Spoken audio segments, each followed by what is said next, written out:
Maraming salamat po sa pagtangkilik ng ating video. Hinihikayat ko po kayong mag-like and subscribe para ma-update kayo sa susunod na nakabanata. Tara at umpisahan na natin. Yakap-yakap ang showboss na naglalaman ng Worship of Crystal. Nanginig si Yvonne at naramdaman na maayos ang lahat kapag nasa tabi si Daryl. Nagmistulang Worship of Crystal ang nararamdaman ni Yvonne para kay Daryl, as clear as crystal. Nagpigil ito na yakapin at bigyan ng halik si Daryl dahil nandoon ang kanyang ama. Nagsalita ito ng mahina, "Daryl, dahil binigay mo sa akin ito, hayaan mo akong bilhan kita ng dinner. Wala namang pinagkaiba ang dalawa, hindi na naman hihindi sa akin, di ba?" Tama siya, ang sapatos ay nagkakahalagang 100 million, magkano ba ang dinner? Pero ang main purpose ng panlilibre nito ay dahil sa gusto niyang makasama si Daryl kaysa pasalamatan ito. Kahit na isang oras lamang nakasama si Daryl ay masaya na ito. Nag-isip si Daryl habang natatawa at tumango, okay. Okay lang sa kanya na magkaroon ng kasama dahil wala rin naman siyang gagawin. Nang paalis na sila, biglang nag-ring ang cellphone ni Daryl. Sino naman ito, Killjoy? Naiinis na nilabas nito ang cellphone, si Megan. "What's up, Officer Castell?" Patanong sagot nito sa telepono. "My good brother, pwede ka ba ngayon? Kailangan ko ng agarang tulong mo." Mahinahong sabi ni Megan. Tinawag siya nitong good brother. Kinilabutan si Daryl. Anong nangyayari?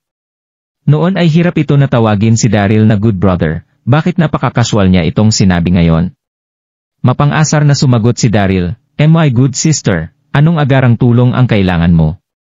Namula ang pisngi nito at napakagat ng labi nang marinig ang sinabi ni Daryl. Bakit niya kaya tinawag na good brother si Daryl? Isa siyang high-ranking officer, pero bakit nag-aasata itong bata sa harap ni Daryl? Kinalma ni Megan ang sarili at mabilis na sumagot, "Importante, aantayin kita sa CAF saka natin pag-uusapan." Binaba na nito ang telepono. Makaraan ng ilang segundo, send ni Megan ang kanyang lokasyon kay Daryl. Napabuntong hininga si Daryl. Hindi man lang ako magkaroon ng kapayapaan. May manlilibre ng kape, puntahan natin.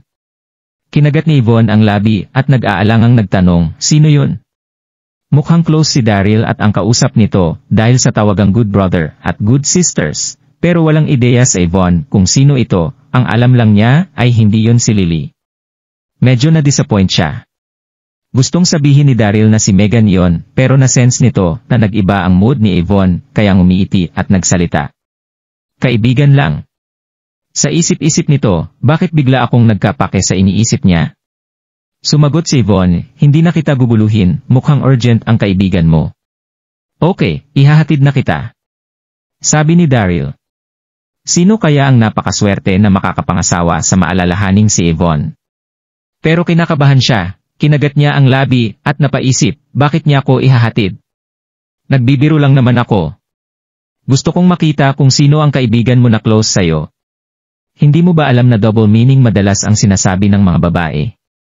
Nag-message si Megan habang nagmamaneho si Daryl, "My good brother, pakibilisan, sobrang urgent nito."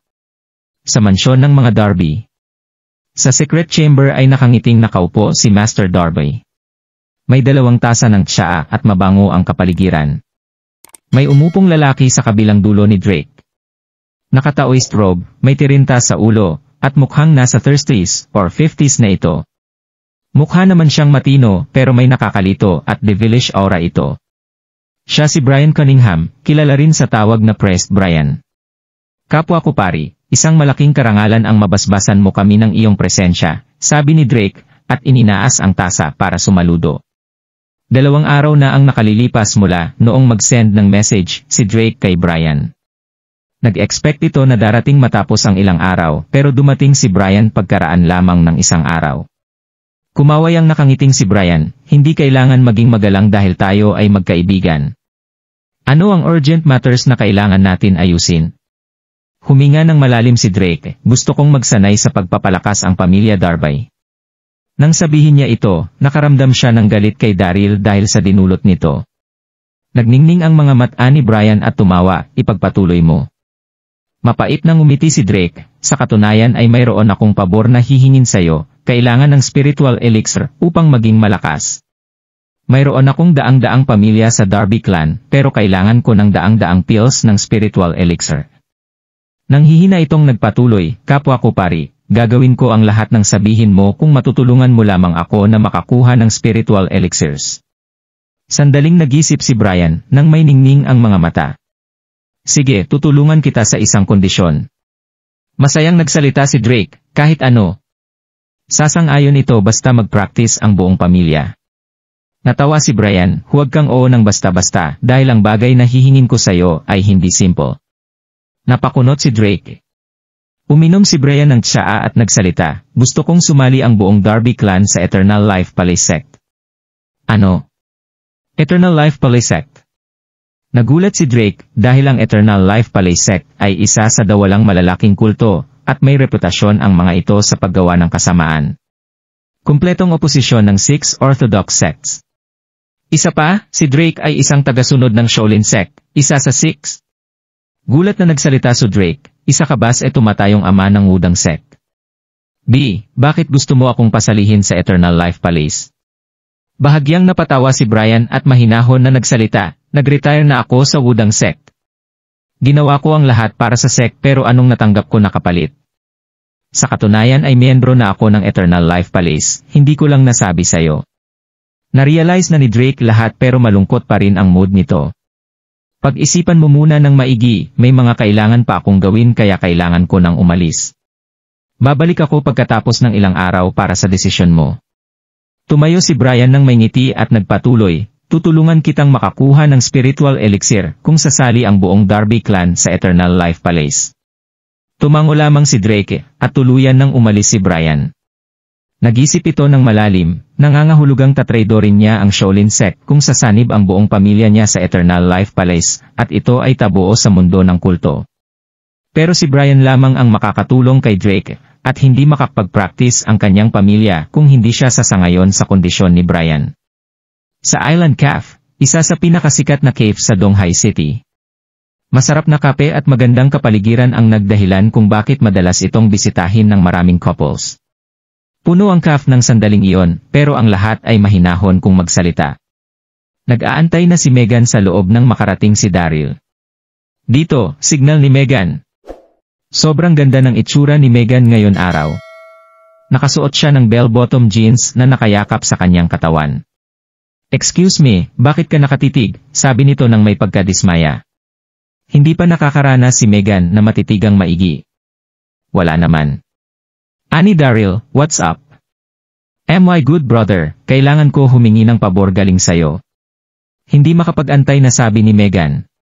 Hindi niya intensyon ang ibig sabihin ng good brother, ito ay Freudian slip. My good younger sister, bakit ang swear mo ngayon? Natatawang sabi ni Daryl. Anong maitutulong ko sayo? Napakagat si Megan ng labi at bumuling, narinig mo na ba ang Eternal Life Palace? Eternal Life Palace. Miyembro nito ang maglolo kanina na nasa auction.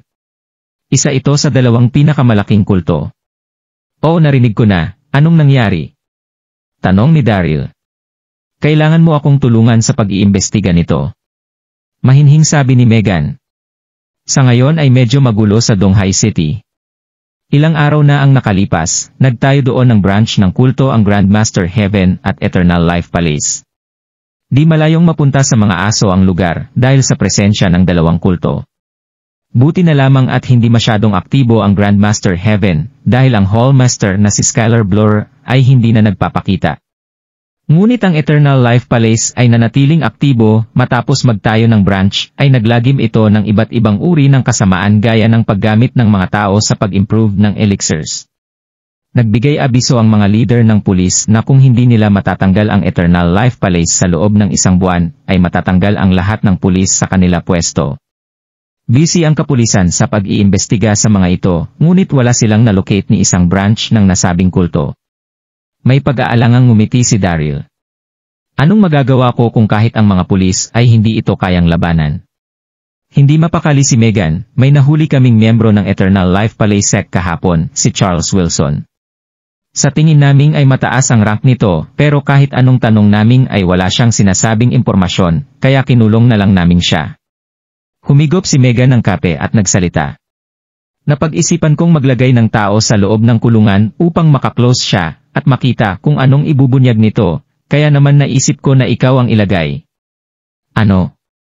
Undercover sa loob ng kulungan.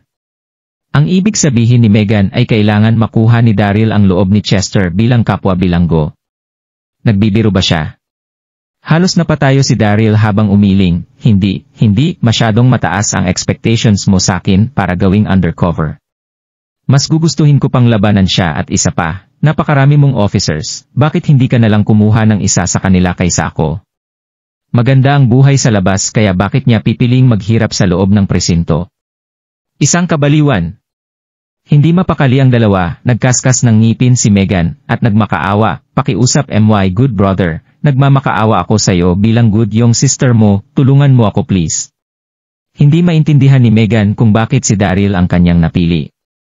Mula umpisa pa lamang ng plano ay si Daryl na ang nasa isip nito, marahil, ay may mga nagawa na si Daryl gaya ng paglaban sa mga magnanakaw ng mag-isa, pagligtas sa estudyante, sa pagkakabaril, pagligtas sa batang babae mula sa pagkakahostage nito. Natalo rin ito ang pating sa dagat, at nailigtas ang lahat mula sa nakawaan sa loob ng bus, sino ang maaaring ikumpara sa kanya pagdating sa pagiging matapang, matalino, at mabilis na reflexes. Sige na. Tutulungan kita rito pero huwag mo na akong hihingan ng pabor kagaya nito sa susunod, hindi siguradong pagsang-ayon ni Daryl. Akala nito ay makakadate na niya ang magandang officer, pero sinong mag-aakala na ganito pala ang mangyayari? Yes! Masiglang sabi ni Megan. Anong makukuha kong kapalit? Pasimpleng tanong ni Daryl. Hindi madali ang misyon, kailangan niyang mapalapit sa isang miyembro ng Eternal Life Palace. Sapat na ang token ng batang babae para matakot ng lubusan si Zack Roger na nangangahulugang napakadelikado ng kulto na ito. Natatawang sumagot si Megan, naghanda ako ng 10 milyon bilang reward basta magawa mo ang misyon, ano sa tingin mo? Sa mga mata ni Megan, kahit na mabait na tao si Daryl ay isa pa rin itong pabigat na manugang at siguradong kailangan nito ng pera. Umiling si Daryl at hindi man lang ito na-motivate nang marinig ang halaga. Gusto mong ilagay sa peligro ang buhay ko para sa 10 milyon? Napayuko at kagatlabi si Megan habang nag-iisip. My good brother, kinailangan ko pang lumaban para lang sa 10 milyon. Paano kung ganito na lang, gagawin ko ang lahat ng gusto mo kung papayag kang tulungan ako at kung magawa mo ang misyon. Tininginan nito ang nagbublush na si Megan at natawa sabay pasimpleng sabi, kahit ano. Agad na tumango si Megan pero nang makita ang kakaibang ekspresyon sa mukha ni Daryl ay agad na sinabi nitong, syempre, pero walang hindi kaaya-aya. Okay. Ano ang dapat kong gawin para madala sa presinto? Tanong ni Daryl. Natatawang nagsalita si Megan, my good brother, nakahanda na ang lahat. Tayong dalawa lang ang nakakaalam na mag-undercover ka. Kailangan mong magnakaw ng cellphones sa kapitbahay at ang iba akong kasamahan ay pupunta rito maya-maya upang arestuhin ka. What? FCK, hindi pa ako nakakapagnakaw ng kahit ano, sa isip-isip ni Daryl. Bakit pagnanakaw? Nakakababa ng dignidad, mariing sabi ni Daryl. Walang depensang napatingin si Megan, mayroon ka bang naiisip na mas magandang ideya? Bahagyang napangiti si Daryl at pinagmasdan si Megan. Paano kung atakihin ko ang isang pulis na babae o di kaya hawakan siya ng hindi naayon?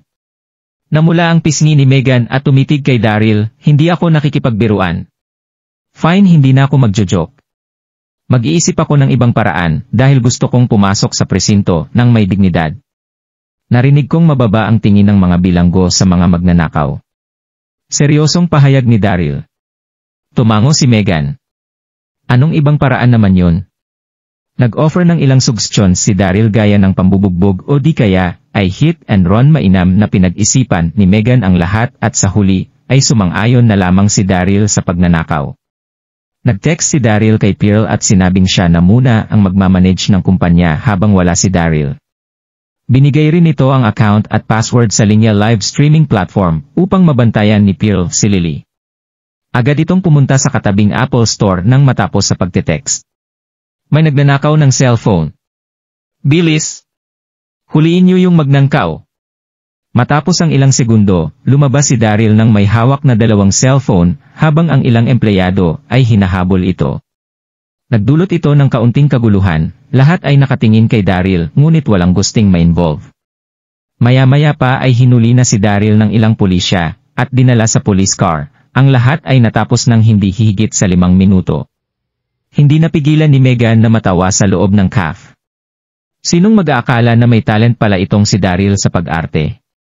Umaasa ito na makakapagbigay si Chester ng impormasyon kapag nakapasok na si Daryl sa presinto. Maya-maya pa ay umalis na ito sa cafe.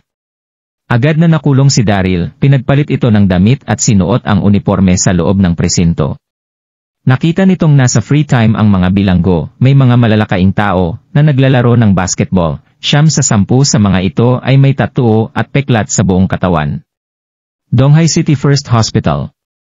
First Class Ward. Nakarecover na si Daniel Darby at sa wakas ay makakatayo na ito at may sapat ng lakas. Pumunta si Shelly upang bisitahin ang mag-asawa at dinalhan ang mga ito ng sariwang mansanas. Binuksan ng ilang pulis ang pinto at nagtanong, kayo ba ang mga magulang ni Daryl Darby? May inabot itong file habang nakangiti. Bahagyang nalito si Daniel at Luna kung bakit may mga pulis dito.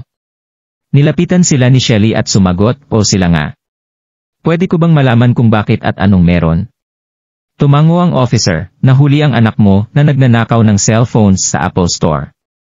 Nahuli namin siya, kaya pumunta kami rito upang balitaan kayo. Ano? Isa itong joke sa isip-isip ni Shelly. Bakit naman magnanakaw ang kapatid nito na si Daryl? Isa itong prank. Mali kayo nang nahuli dahil hindi kailanman magnanakaw ang kapatid ko. Sambit ni Shelly. Nagtanong ang pulis, ikaw ba ang nakababata niyang kapatid?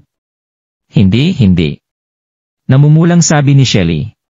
Kung nagustuhan mo ang mga ganitong video, huwag mong kalimutan mag-like and subscribe. Panoorin mo na rin ang mga naunang kabanata para lalong maubos ang oras mo.